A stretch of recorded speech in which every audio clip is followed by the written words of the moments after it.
Today's slice, anchovy and garlic. Now that's a slice of pizza. A little avocado. Sliced tomato and green onions. Took a big bite.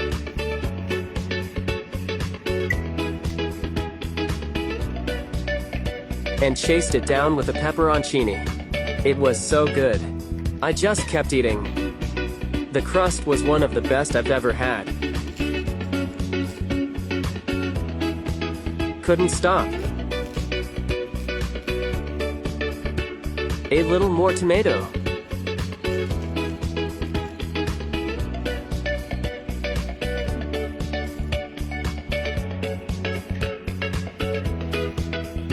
Wow, this was a good one. Don't forget to like and subscribe.